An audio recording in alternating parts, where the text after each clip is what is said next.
galera, estamos começando mais um podcast da Glocal e hoje vamos falar sobre o nada polêmico Game of Thrones, uma série de grande sucesso, mas que teve um final talvez de não tão sucesso assim. Teria sido melhor eu ver o filme do Pelé. Nós vamos discutir hoje aqui com a nossa equipe de cultura pop e nós vamos aí começar então fazendo aquelas perguntinhas básicas. Silas! Minha pergunta da noite é: se nem os criadores da série sabem quem é o Azor Ahai, quem é o Azor Ahai? Escolha o seu personagem favorito, sabe? O Gendry pode ser o Azor Ahai, a Brienne pode ser o Azor Ahai. Sir Davos. Sir Davos pode ser o Azor Ahai, não importa mais. Agora tanto faz. Carol? A minha pergunta é: quantos quilômetros por hora voa um corvo em Westeros? Essa é uma pergunta boa, por exemplo, para o João, nosso amigo, professor de física, que está aqui para responder. João, se você souber, manda a resposta para a gente nos comentários do post. E, obviamente, como historiador, quero saber se a Arya é aquela pessoa que chega aqui na América e descobre a América ou o Brasil. Boa pergunta. Eu acho que sim. Vamos começar o nosso podcast logo depois da vinheta. Está no ar. Cultura. Espiritualidade. Impacto social. Glocal Podcast. Oi galera, tudo bem? Antes da gente entrar nesse podcast que ficou muito legal, queria dar alguns recadinhos aqui importantes. Você tem gostado do nosso podcast? Nós estamos no 4º mês, indo para o 5º mês de podcast e temos gostado muito dos resultados. Mande um recado, mande perguntas, mande temas que você gostaria de ouvir por aqui. Também gostaria de dizer que a gente está de volta. Se você mora em São Paulo, na Grande São Paulo, nos meses de junho, julho e agosto, toda terça-feira, no Teatro Vira da Lata, às 20h30, nós estamos com a nossa temporada presencial, com muita arte, muito impacto social e muito evangelho sendo pregado ali. Aparece um dia lá, leve seu amigo, leve aquele que é simpatizante, mas ainda não conhece o evangelho, e a gente quer falar de Jesus para ele também. Vai ser um tempo muito gostoso de estar com você. Queremos dizer também que já saiu o livro da nossa temporada Eu Vilão, paralelo que a gente fez com Darth Vader, Coringa e Sauron. Com o professor Edu Molina saiu o livro e você encontra o livro em lampejoslivreteria.com.br. O livro você pode também encontrar na própria Glocal. Então a gente se vê por aí. Um bom podcast.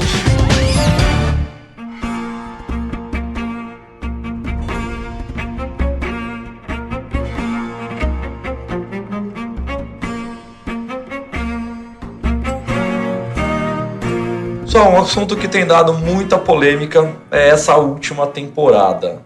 Não sei se é a última ou as duas últimas em específico, mas eu quero saber de vocês o que vocês acharam dessa última temporada. É uma pergunta difícil. Eu podia ficar aqui um bom tempo respondendo só essa pergunta, né? Me colocar aqui contra a parede, mas eu diria que foi...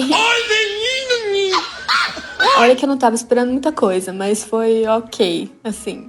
Eu tava esperando que fosse pior. Eu acho que eu não tava muito otimista, assim. E aí, a série não conseguiu me surpreender positivamente, mas pelo menos essa última temporada. Mas terminou de um jeito que eu até que consegui prever algumas coisas. Que é meio Carol triste. seria quase um corvo de 3 horas aqui Corvo no de nosso 3 horas. podcast. Assim, eu acho que depois do penúltimo episódio, não tinha o que... Não Eu tinha só que teve fazer. uma grande surpresa no último episódio, mas ninguém não ligava mais, que é quem vai ser o rei. Tipo, nessa altura ninguém mais ligava. Aí um detalhe importante antes de continuarmos, tá? Pessoal, vai ter spoiler. Alerta de spoiler, alerta de spoiler, alerta de spoiler. Poxa, você chegou até aqui, é pra aprender que vai ter spoiler, tá? Que não é uma... Na verdade, eu acho que a gente sempre vai fazer podcast com spoiler porque não tem graça. Sem spoiler. Exatamente. Então, a gente sempre avisa. Justo, tem que sempre avisar. Não custa avisar, teremos muitos spoilers, não só da última temporada, mas A série tentando toda. fazer uma leitura aí de Game of Thrones como um Vamos todo. falar de tudo. Exatamente. Vai ter sobre a pedra, sobre pedra. Silas, a última temporada pra você. Uma perda de tempo. Assim, eu não estava com expectativas muito altas. Eu acho que eu tava mais ligado Não sei, eu não tava com expectativa alta pro Vingadores, eu não tava com expectativa alta pra Game of Thrones. Eu acho que eu tô deprimido. Eu acho que o Brasil te fez ficar assim. O Brasil me fez ficar assim, faz todo sentido. E o que acontece? A expectativa estava baixa, teve momentos que a série conseguiu baixar mais ainda, Sim. mas eu ainda acho que a série como um todo, e aí eu vou falar um pouco da série como um todo, englobando um pouco dessa temporada. Eu acho que a temporada acabou tendo um saldo positivo. Teve uma coisa que eu acho imperdoável, a gente vai discutir profusamente isso, eu imagino, eu acho que vocês sabem do que eu estou falando. É o Dragon Hitler. Uhum. Mas assim, a temporada, ela termina a série de uma maneira bacaninha, de uma maneira amigável, de uma maneira que não vai machucar ninguém, eu acho. Diferente do que a série sempre foi. Ou seja, não é uma coisa lá tão Game of Thrones raiz, Game of Thrones moleque, sabe? Novela das 8? Logo depois dos reclames do Play Play. Aí que tá. Eu não sei se ele chega a ser uma novela das 8. Você tá falando sempre que é uma novela das 8. E eu prefiro dizer que as temporadas anteriores eram novela das 8. Por quê? Porque você começou a perder um elemento de Game of Thrones que eu sempre achei fantástico, que é o quê? O Game of Thrones, e isso vem da escrita do Martin. Vocês leram o livro? Sim.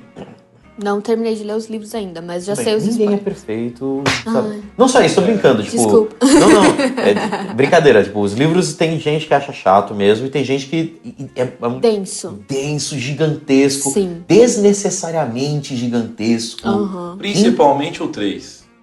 Não, o 3 eu até acho ok, o meu problema é o 4 e o 5, em que o Martin, ele inventa personagem que vai ter uma função na história toda. E aí o personagem morre e pronto, foram 200 páginas só pra ele fazer uma coisa.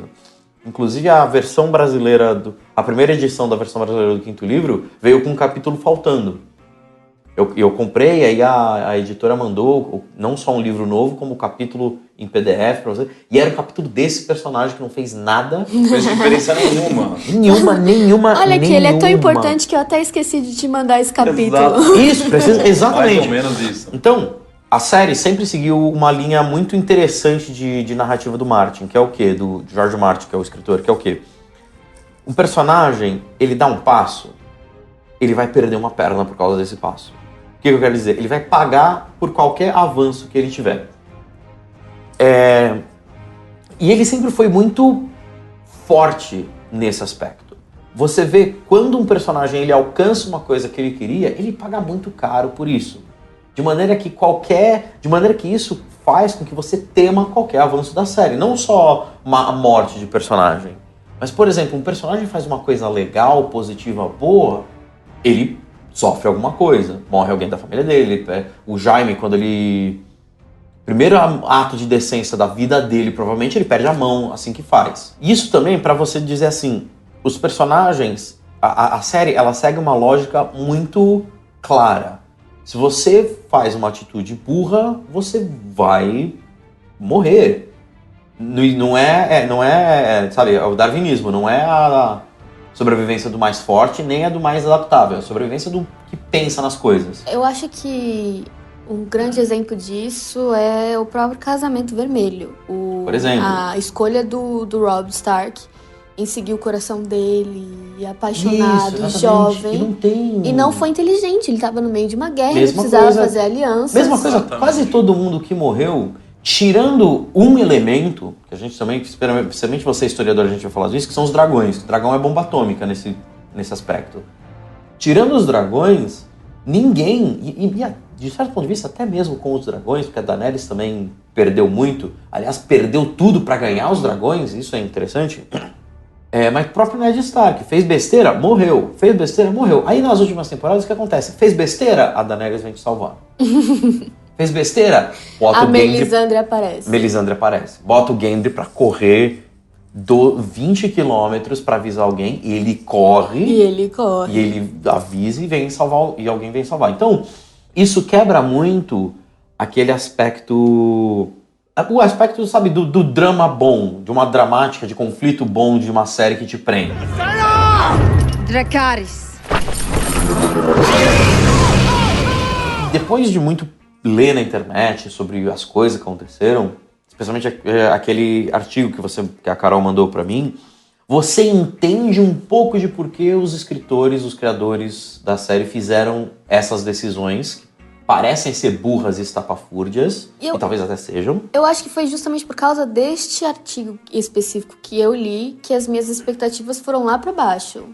Isso, exatamente. Você quer explicar esse artigo que você leu? Bom, o artigo fala sobre... Um thread no Twitter, na verdade, né? É, uma thread no Twitter, eu não vou lembrar agora o arroba, mas ele explica 2 tipos diferentes de escrita, e que tem o que você cultiva, que é o que o George R. R. Martin faz. Ele cria os personagens e meio que deixa os personagens irem tomando a escolha deles, e o que vai... É o The Silvermint. O arroba @TheSilvermint, ele fez uma thread. Isso. E aí ele explica que essa escrita do George R. R. Martin, ele escreve os personagens e ele não tem plot determinado. Ele simplesmente vai escrevendo e deixando os personagens tomarem as próprias decisões.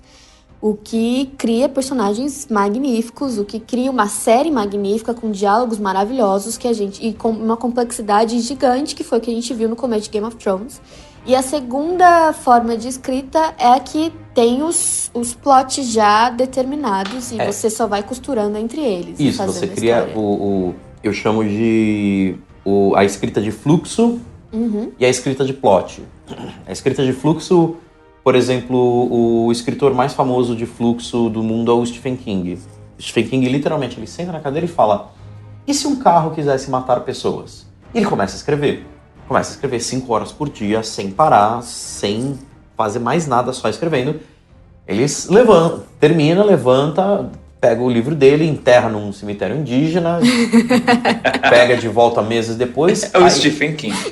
Aí ele reescreve, tentando costurar as pontas soltas, porque esse tipo de escrita cria muita ponta solta. Sim. O escritor, ele se coloca em um monte de armadilha, porque ele precisa entregar uma história no final. O cara que faz o plotting, que é você determinar os pontos da história, que a história vai seguir, começo, meio e fim, o que vai acontecer em tal lugar, sem necessariamente deixar a criação de personagem guiar, eles entregam histórias muito mais coesas, embora personagens não tão cativantes. E o problema é que o Martin, ele escreve de uma maneira, e os criadores da série de televisão, eles precisam escrever de outra maneira, porque eles estão entregando uma série de TV.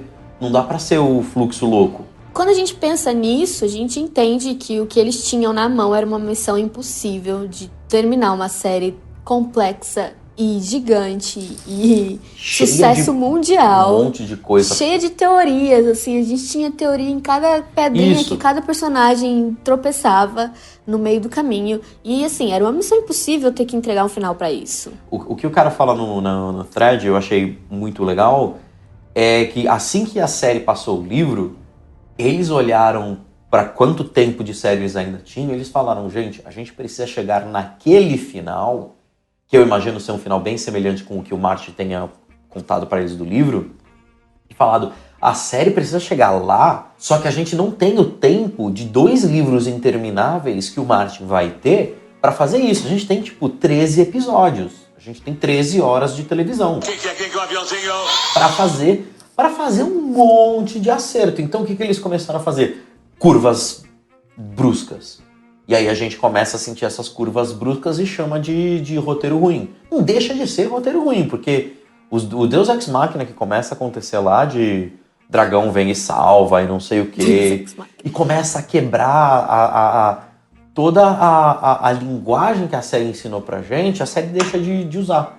Então ela segue um estilo até a 6ª temporada, a 7ª ele já começa até a quinta. Isso. Já até a 5ª? Até a 5ª? Eu acho que é até a 5ª, né? Eu acho que até a 6ª ele consegue caminhar bem com a história. Quando que o Jon Snow morre? Na 5ª. Então, é aí que termina o livro. Mas a 6ª eu ainda achei que ela foi boa. Eu acho que ele conseguiu desenvolver eu alguma não lembro. coisa. Agora, a 7ª, pra mim, inclusive, já começa com alguma coisa de fanservice demais. A 7ª foi bastante novela das 8. A 7ª foi uma enrolação. E aí a 8ª você reduziu os episódios e aí você tem esse problema, né, de você ter pouquíssimo tempo pra conseguir fazer uma série de coisas. Por isso você tem uma reviravolta atrás da outra. Eu acho que, por exemplo, trazer a Daenerys pra Westeros trouxeram de qualquer maneira. Porque no livro, ela tá numa montanha de confusão lá. E eles fazem assim, não, resolve em um episódio e bota ela no barco, entendeu? No livro eles resolvem isso com ela também de uma forma meio...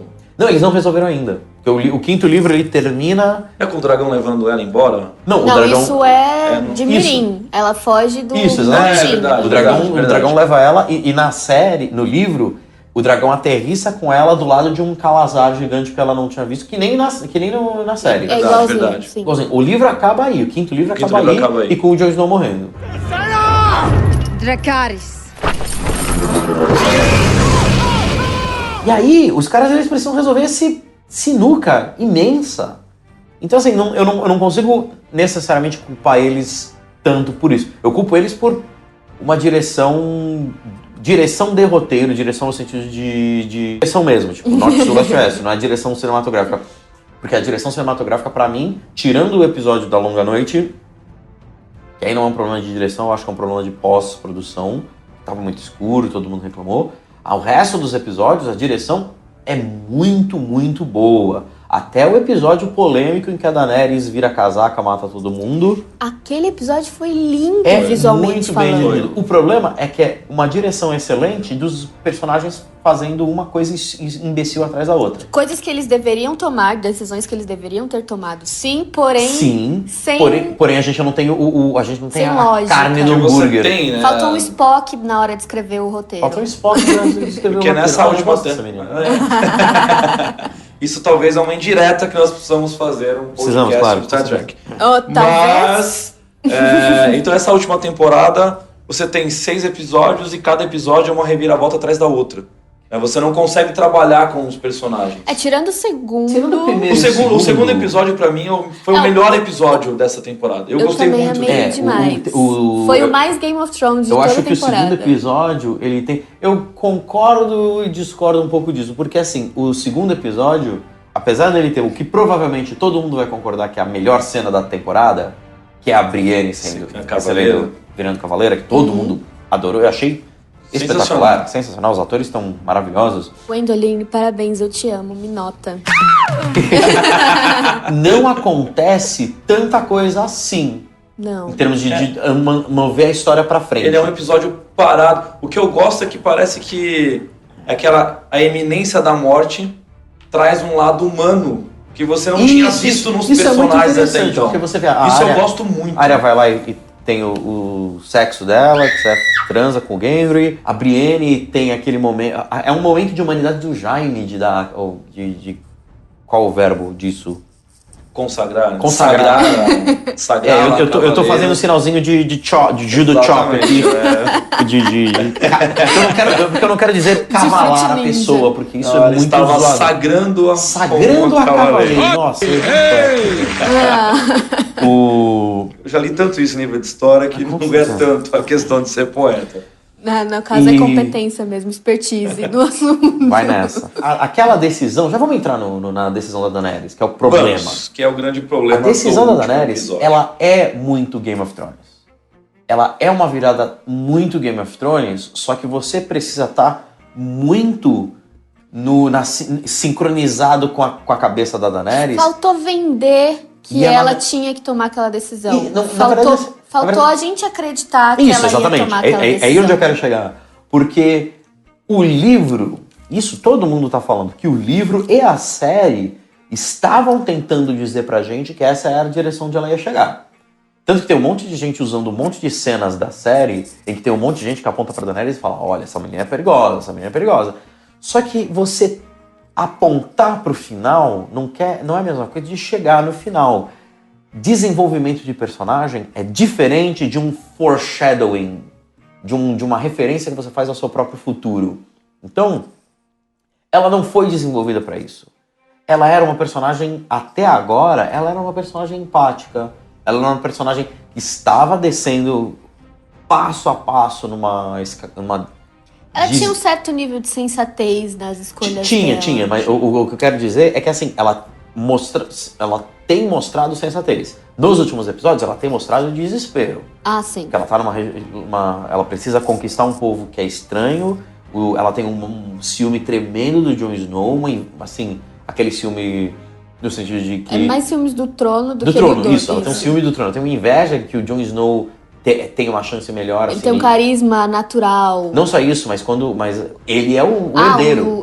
entendeu? Ele tem mais legitimidade Mas do que isso, ela. essa palavra. Ele tem mais legitimidade por E acho trono que do que ela ela. varre em duas questões, né?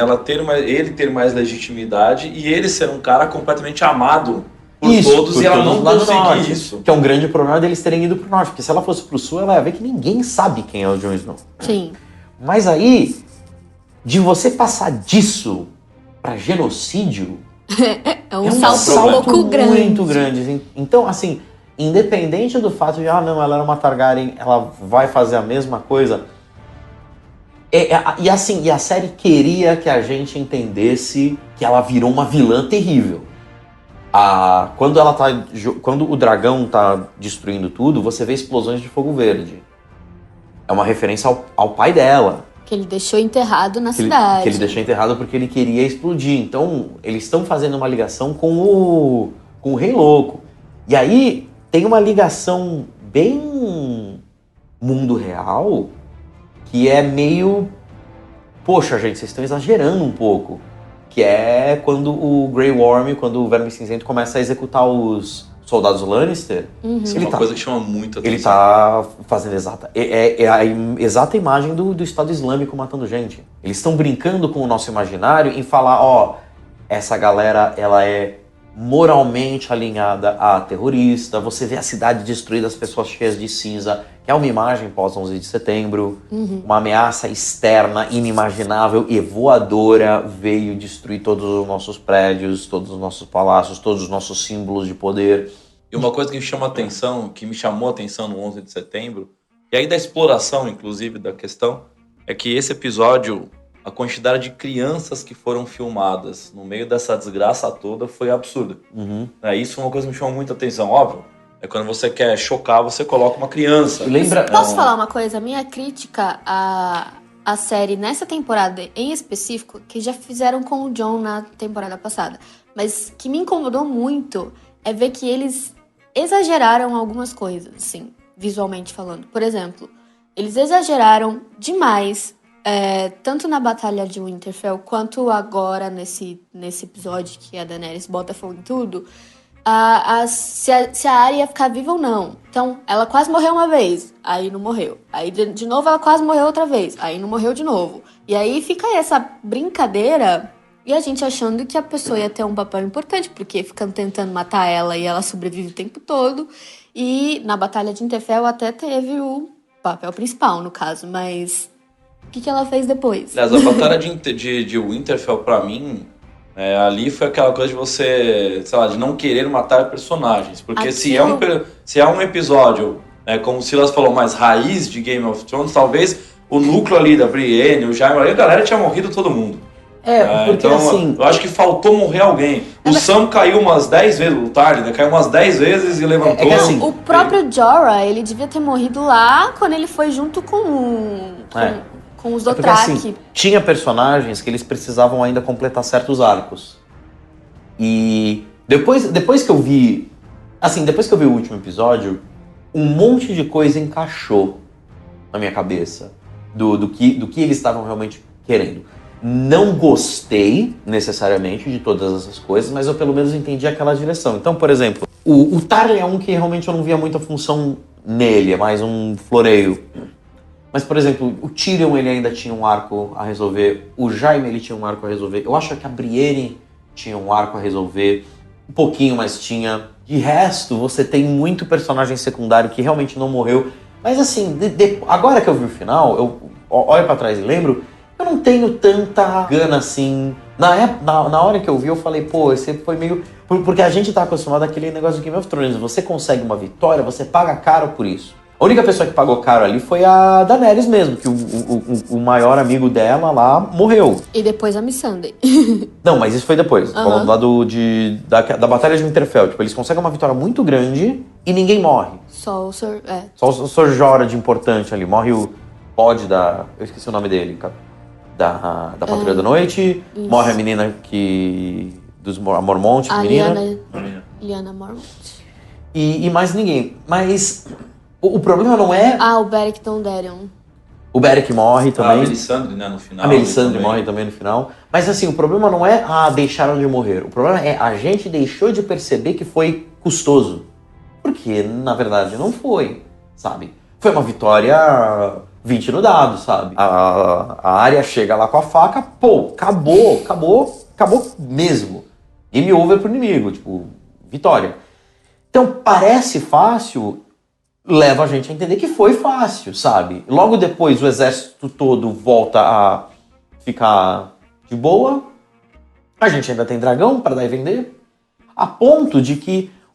Eles matam o dragão sem... Os tropeços, pra mim, começam mais ou menos nesse dragão morrendo, porque é muito essa questão de você ver a mão do roteirista precisando fazer uma coisa com a história que a história não tá preparada pra fazer. Que é o quê? Precisamos botar loucura na Daenerys e tirar um dragão dela. Como? Morre. Não morre como? Morre morrido. Ah, mas como ele vai morrer? Sei lá, bota uma frota de navios que de repente mata o dragão. Mas ele tá voando, ele não vai ver a frota de navios? Não vai, porque dragão é daltônico. Então, dragão preto e madeira se confunde com a água do oceano. Dragão é daltônico, não vai ver, então tá tudo bem. E a Daenerys também não vai ver, porque ela deve ser daltônica também. Não, porque ela tá atrás do dragão ali. Então, assim, é uma sucessão louca de cagadas, que é esse olho de corvo, o Euron Greyjoy, e é outro que não fez nada, só aparece pra fazer nada. Ainda começa uma luta sem objetivo Não, nenhum. Eu acho essa o ponto mais baixo da temporada toda, essa briga dele com o Jaime. Fez sentido nenhum. Vamos entrar nesse assunto desses pontos altos e baixos da última temporada da série, depois do nosso intervalo? Bora.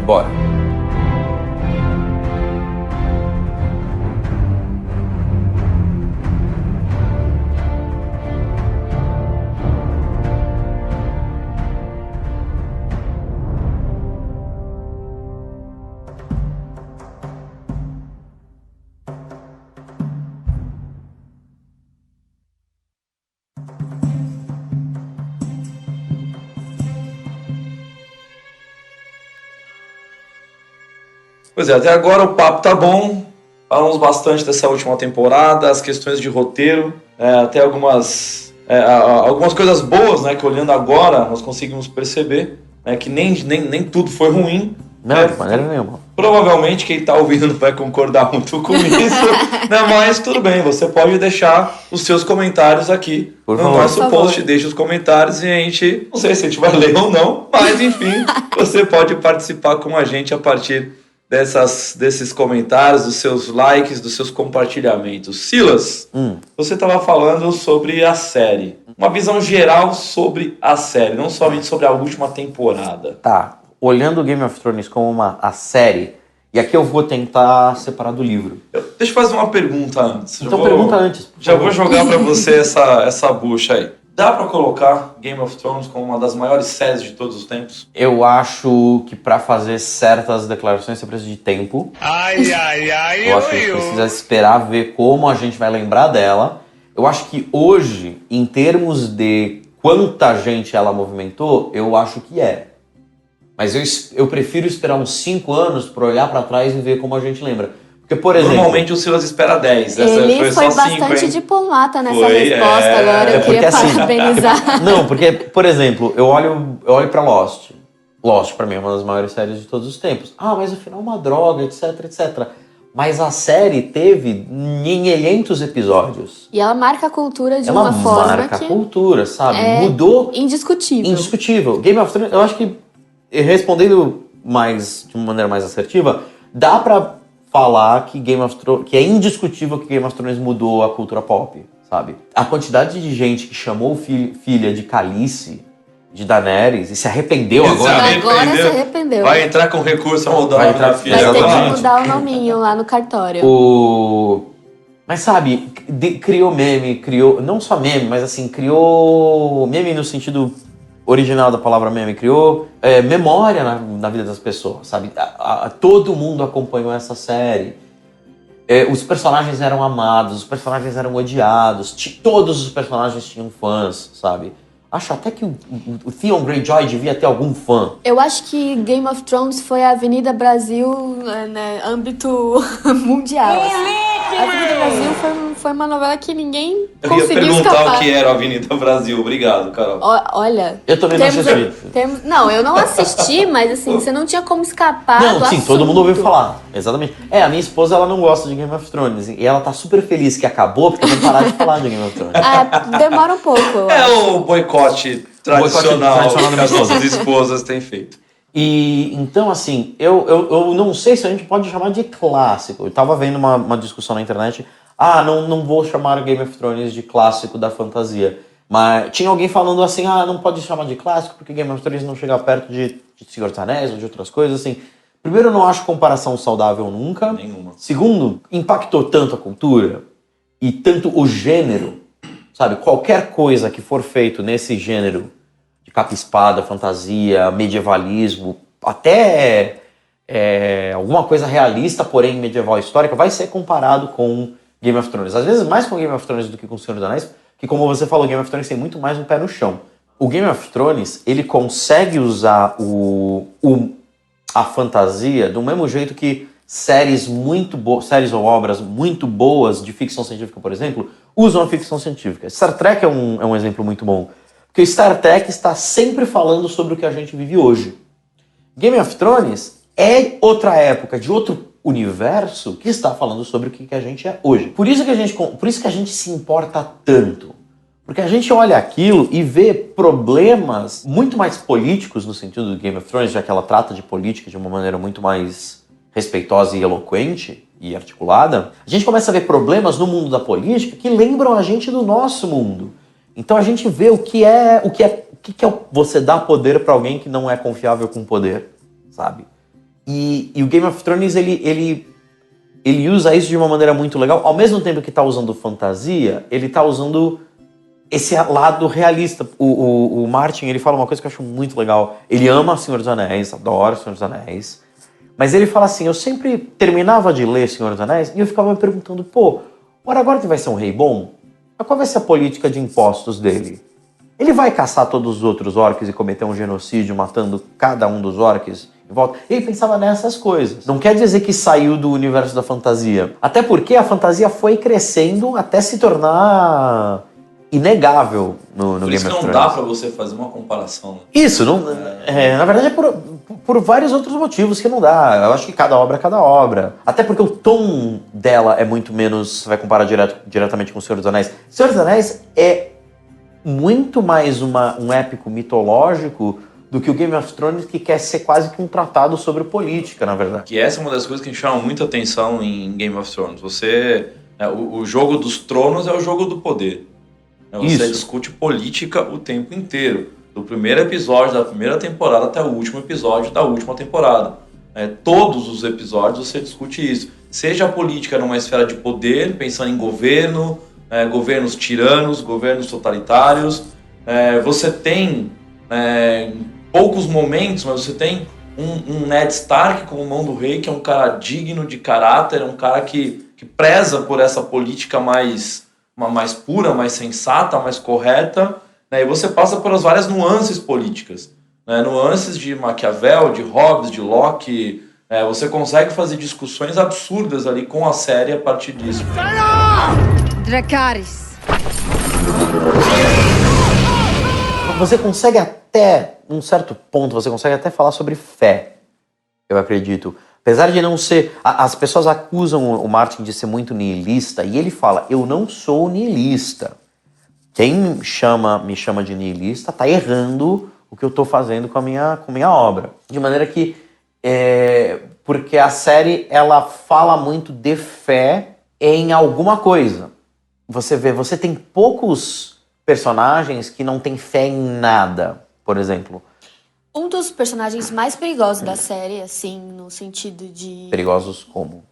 Não no sentido de ter poder bélico, mas de que você não poderia contornar ele ou convencer ele com argumentos. Ele era aquilo e ponto. Que foi... A Cersei tentou fazer isso e deu errado.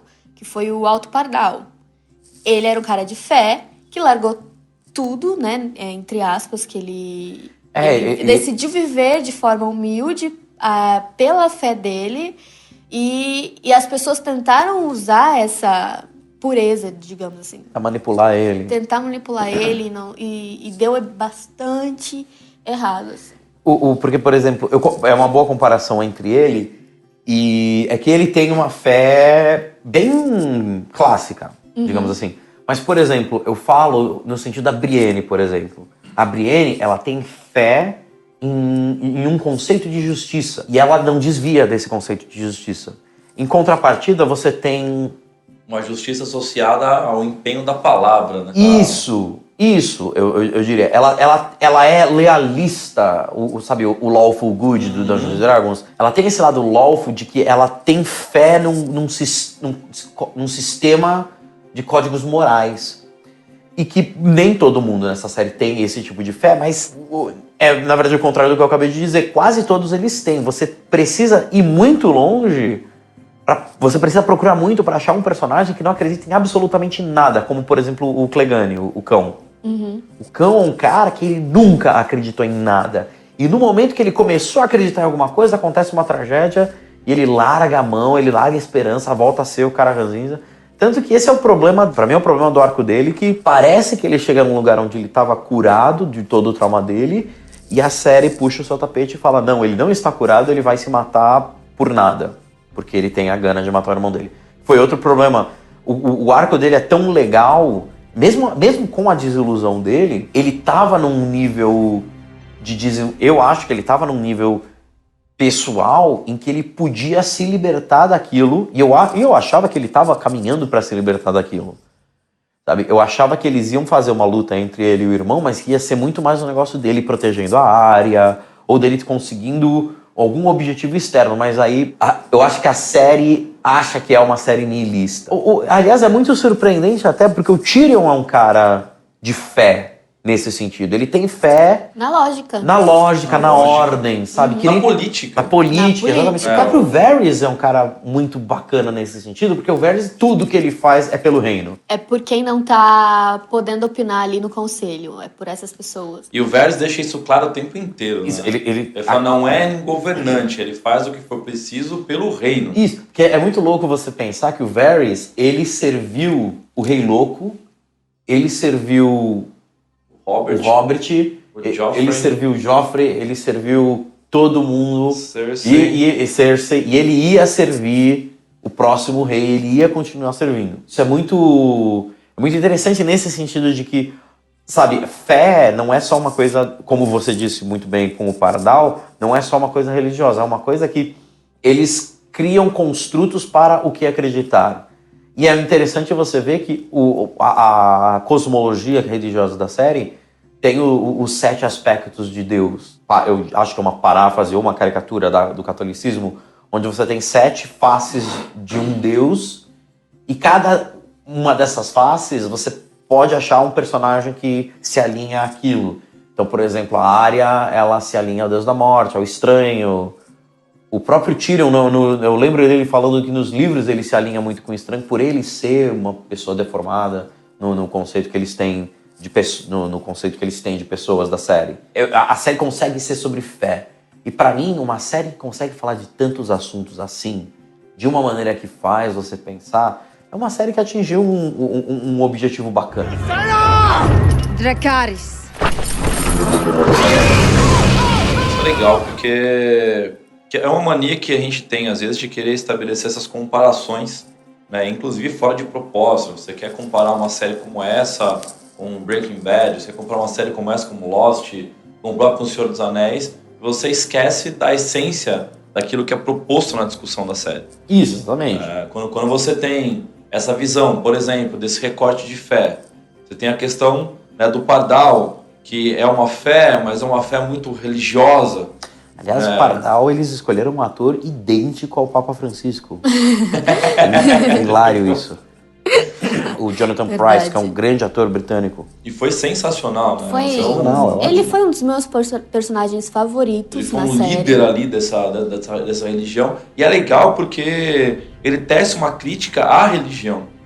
Exatamente. ao processo religioso. Ele tece uma crítica muito forte à manipulação da religião pelo poder, por um poder executivo, digamos assim. Que é uma coisa muito clássica da Idade Média, né? Exatamente. Onde você tem um teocentrismo em que a igreja ela se faz valer, né, da fé das pessoas para criar condições de manipulação de poder.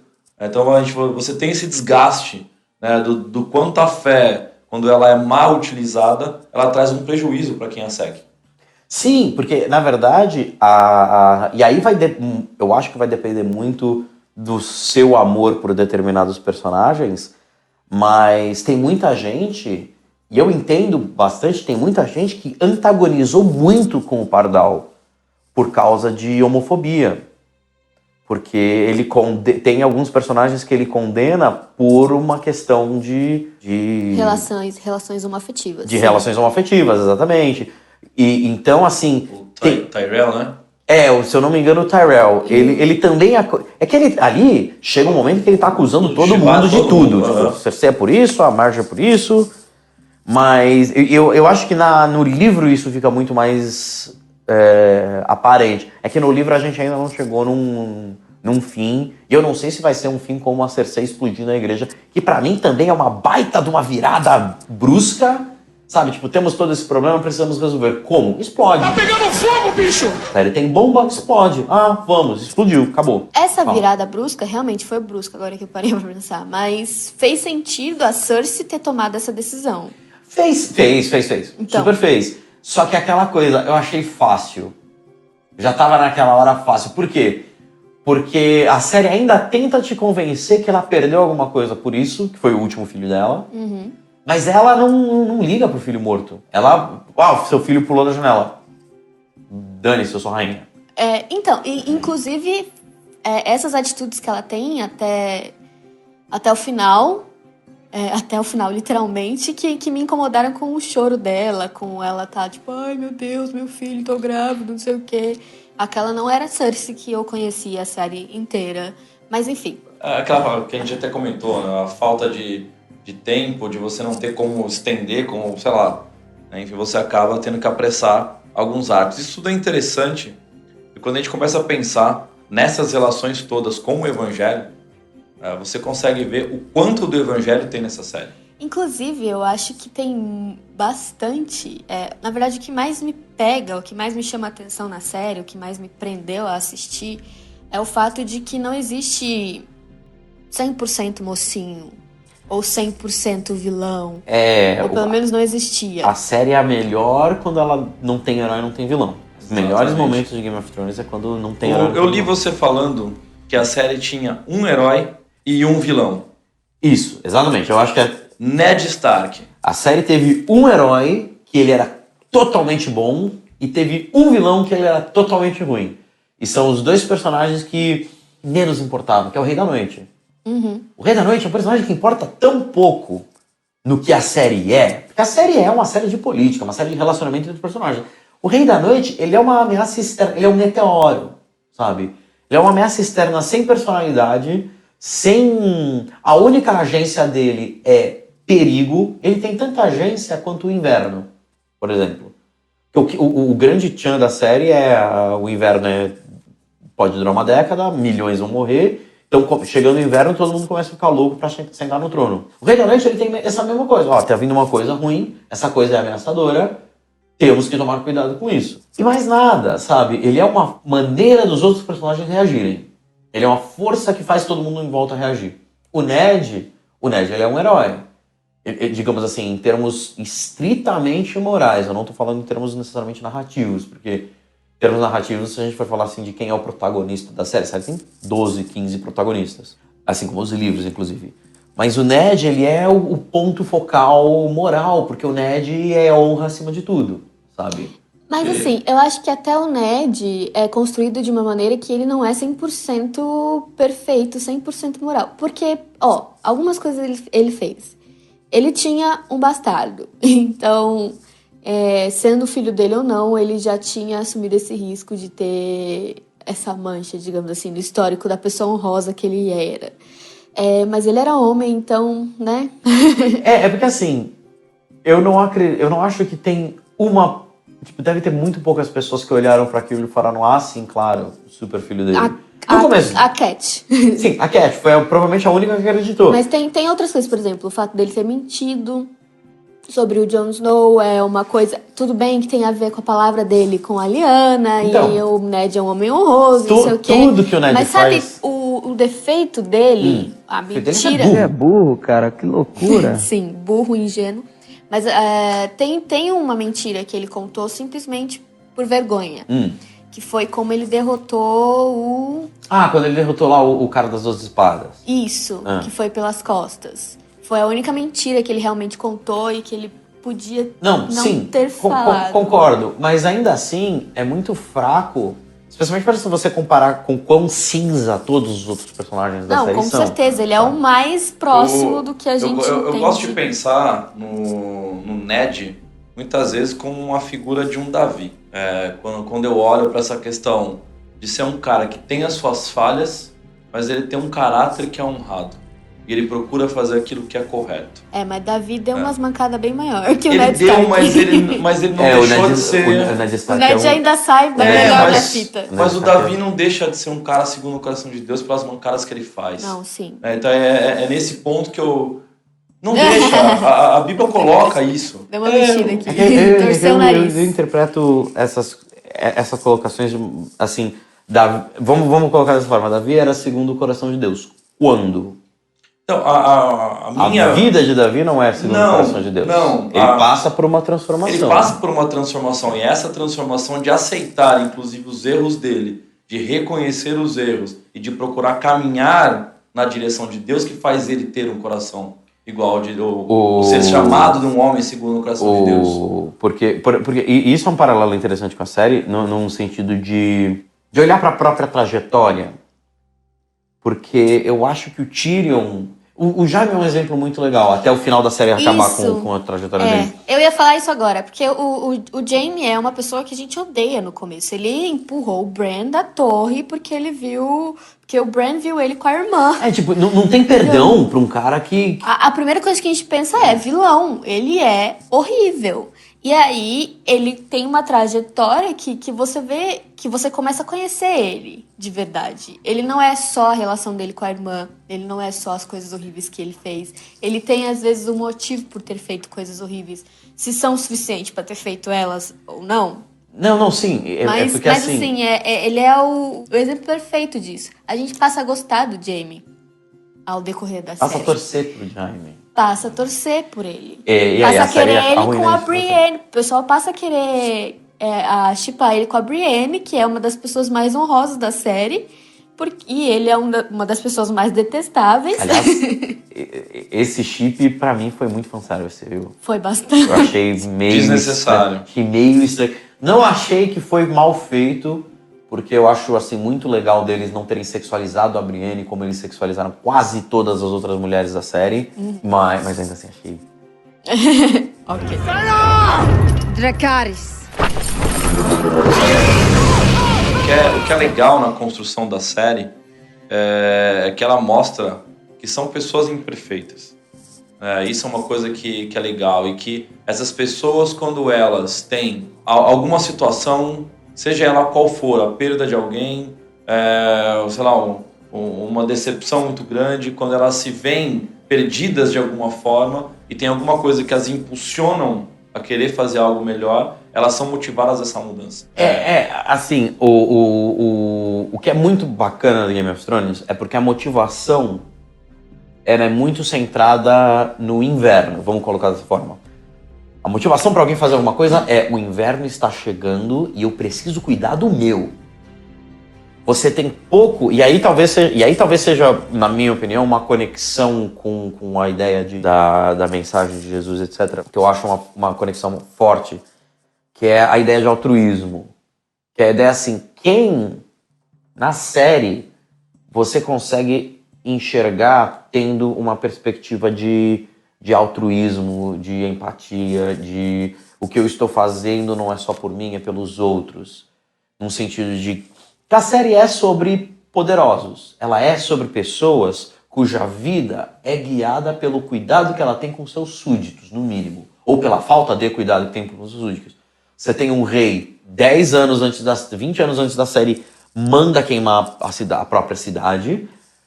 Você tem o Robert, que é um ignorante extremo, que não liga pra ninguém. Você tem uma Cersei, que não liga pra ninguém. Você tem um Tyrion, que é uma mão do rei, que quer governar pra salvar vidas. Você tem um Varys, que tenta manipular as coisas pra salvar vidas. Você tem gente colocando o bem dos outros acima do seu próprio bem.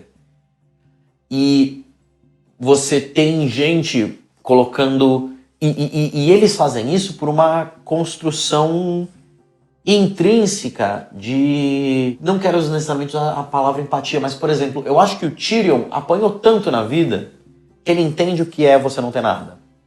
O Varys é outro. O Varys sofreu tanto na vida dele que ele sabe o que não é ter nada. Então é por isso que ele quer prezar pelo reino. Agora você compara ele com o Mindinho, por exemplo. Mindinho é um filho de privilégio. Foi um classe média alta a vida toda, viveu na inveja. Acho que ele nasceu... Eu não lembro se ele nasceu pobre, mas ele se esgueirou ali numa família rica, seguiu muito bem, foi crescendo, e ele cuida do dele, sabe? O Bron é outro. Exato. Não sei como o Bron virou ministro das finanças ali. Não faz sentido nenhum. A inflação vai bater 1000% Exatamente. daqui a 3 dias. É só perguntar, ó, pro Paulo Guedes. E, por exemplo, você vê personagens como Samuel Tarly. Você vê o próprio Jon Snow, sabe? O Jon Snow, O Jon Snow é muito legal porque o Jon Snow ele é um cara que ele vence uma xenofobia. O reino inteiro sabe que os selvagens são os inimigos. Eu acho que a Patrulha da Noite foi criada para cuidar dos outros, dos White Walkers e dos zumbis. Como passou 1000 anos sem nenhum deles, eles começaram a cuidar dos selvagens.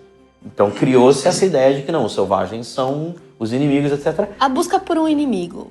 Busca por um inimigo. Isso. Precisa ter um inimigo. Precisa ter alguma coisa para onde a gente mandar. Ocupar esse bando de assassinos, estupradores, Exatamente. povo que tá aqui, tem bastardo. que servir pra alguma coisa. É. E aí, o Jon Snow é o primeiro cara que fala, não, gente, calma, eles são seres humanos. Iguais a gente. Iguais a gente. E tá vindo alguma coisa aí que não é um ser humano.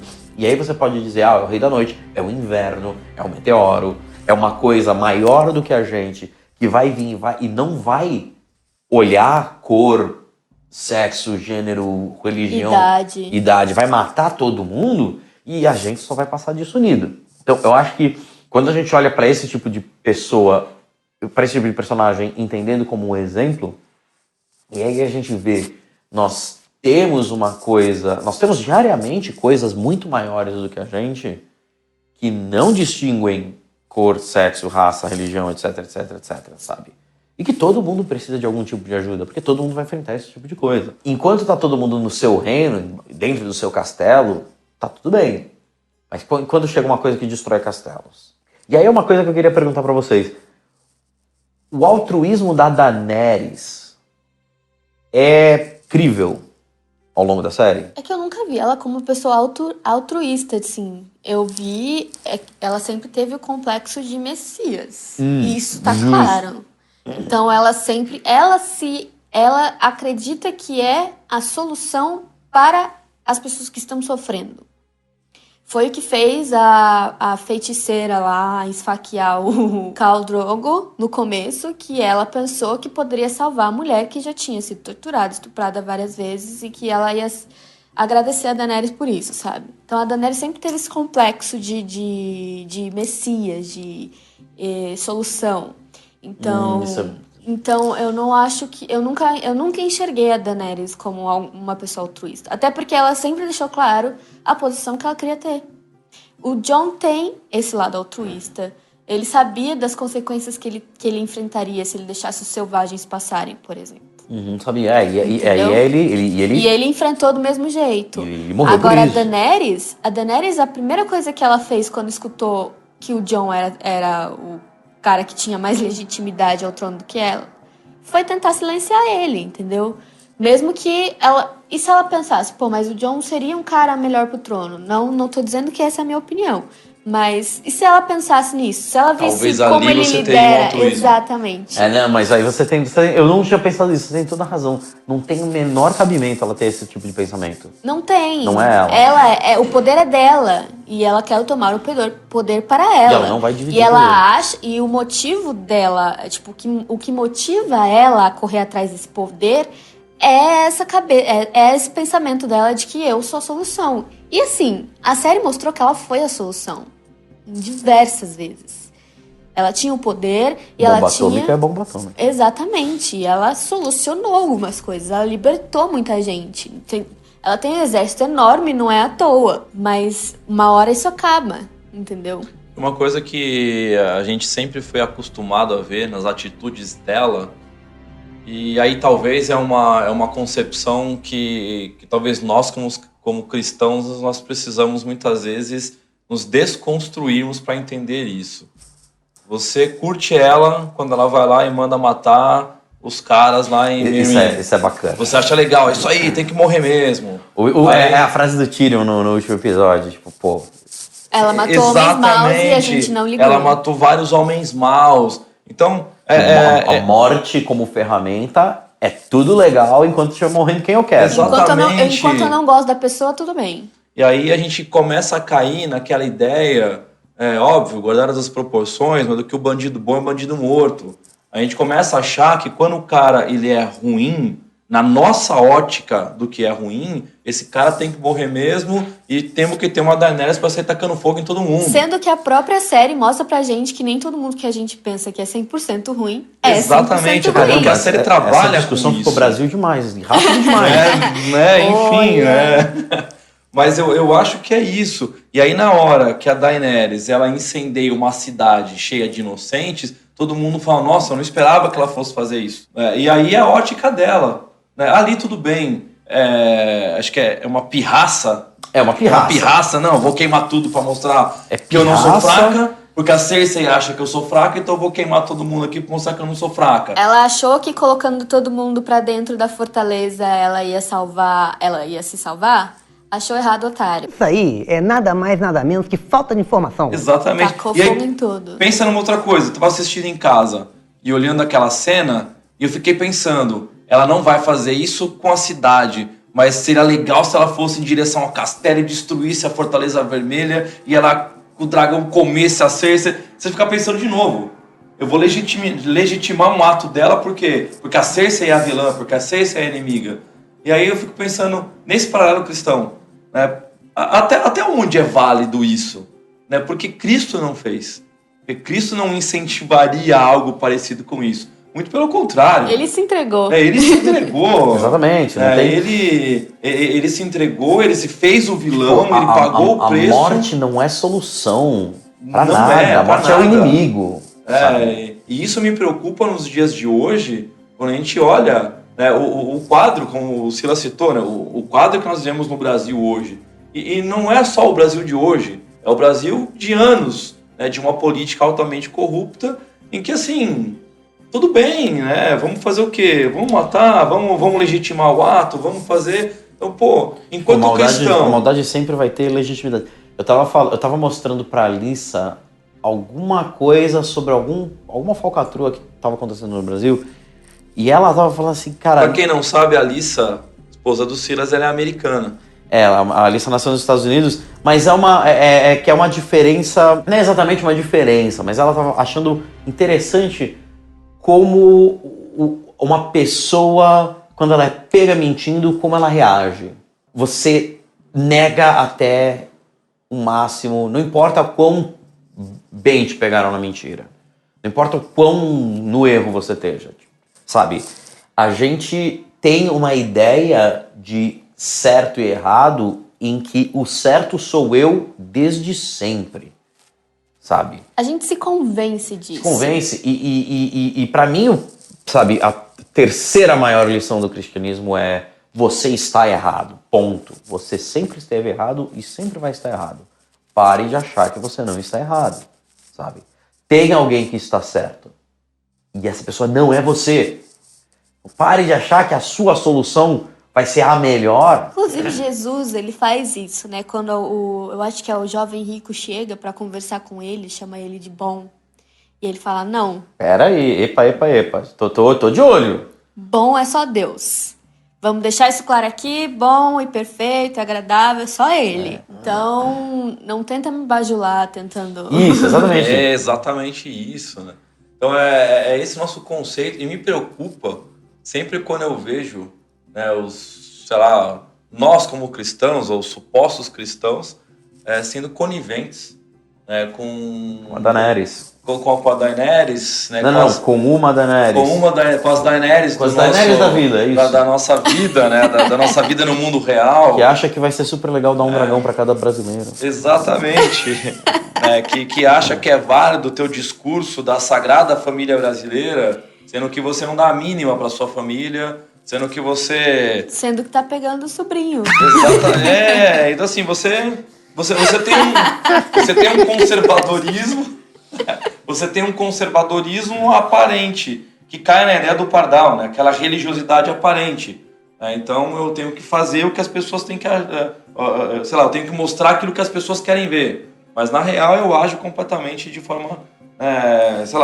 eu sou um hipócrita na minha própria vida. Então isso é um problema. Quando nós, enquanto cristãos, olhamos para isso, somos coniventes, eu acho que nós temos que repensar o nosso cristianismo. Se é que, de fato, nós podemos nos chamar de cristãos. Dracarys. Game of Thrones não é exatamente uma série muito leve, né? Exatamente. Nós estamos terminando o podcast como Game of Thrones. Com a quantidade de sangue, tripas e mamilos que a gente vê naquela série, não... Exatamente. Então nós estamos encaminhando o final do nosso podcast com o final típico de Game of Thrones. Não, muito feliz. Não muito feliz, reflexivo. Que nem a série mesmo, ninguém ficou feliz com aquele final.